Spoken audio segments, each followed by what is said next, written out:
right, hello painting. I'm back with another really super quick demo. We're talking about swatches for our color value scale.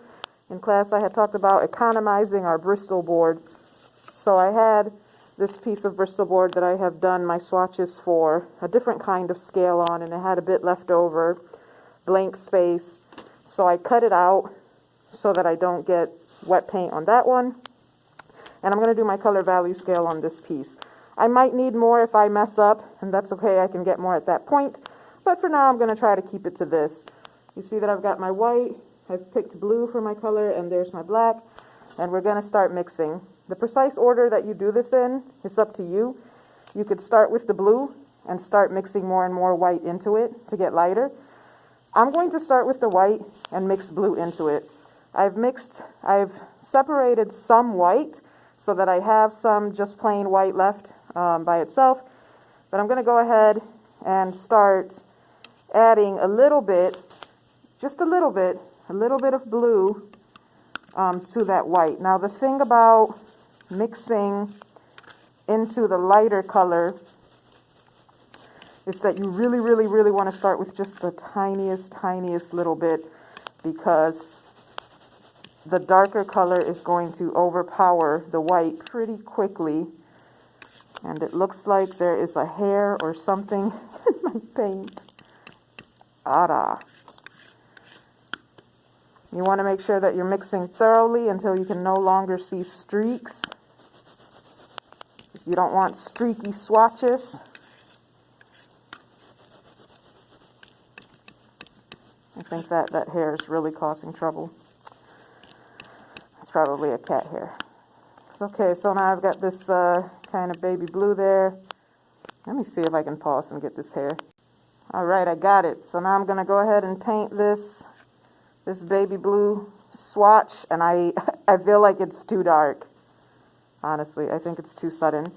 So I'm going to leave a space there so that I can paint another swatch, because this is too dark. This was too sudden, and we want to go for smooth transitions. Oh yeah, this is way too dark. This is way too dark to be the second one. Okay, so while I'm going to take just what's on the palette knife right now, actually I'm going to take a little bit of that off and come back to this pile of white. Oh, there's more hair. This is what happens when you have cats. Anyway, I'm going to take this pure white, a little bit of it, and mix it with just the remnants, the kind of leftovers from the blue. And it is different. It's extremely slight, but it is different. Let's get a little bit more in there.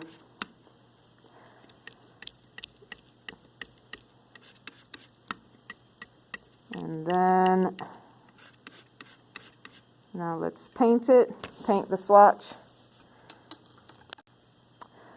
Sorry for all the weird cuts that this video is going to have, but I'm trying to keep it short.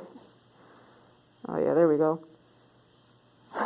There's random crap. Oh no. This has got to be my cat. It's her fur. It has to be. And I notice that there's just too much water on my brush as well. It is really hard to paint with one hand. All right, but I hope you can see that difference, that the pure white is now different from that one. But now this is a really sudden transition there. So I got a mix of value that's between these two. All right, so I'm going to take some of this baby blue, just a little bit of it, and I'm going to put more white into it. And I'm going to try to keep it localized to this small area so that I'm not taking a lot of that blue up, because I have, like I said, my first attempt, it was way too dark.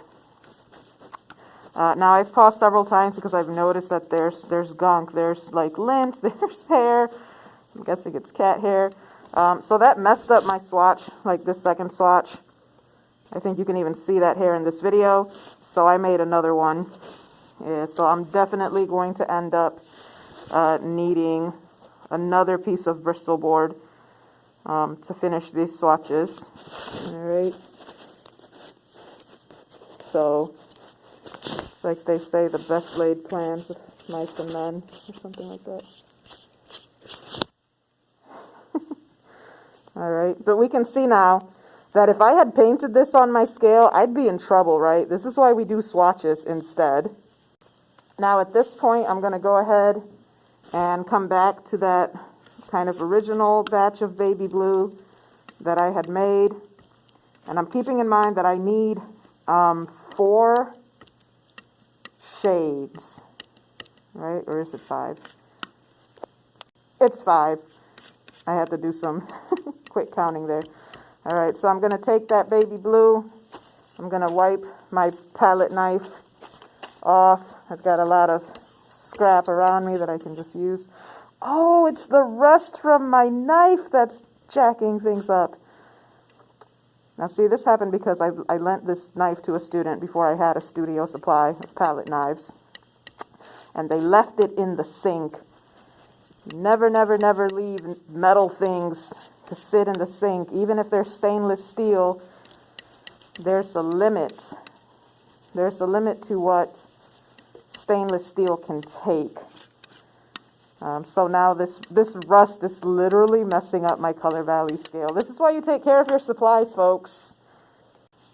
All right, I'm going to paint with this swatch of blue that I just made. And it is so hard to do this one-handed.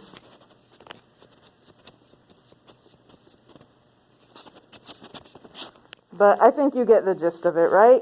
So you're going to do the same thing with the black, whether you want to take the blue and add a little bit of black into it, or take the black and gradually add a little bit of blue into it. That's up to you. But I would say keep your swatches to about 1 inch by 2 inch or 2 inches square. You really, really don't need huge, tremendous swatches for this. We want to economize our Bristol board because we don't want to waste supplies in general. So yeah, I'll finish this up so that I have a sample swatch board to show. But yeah, until next time.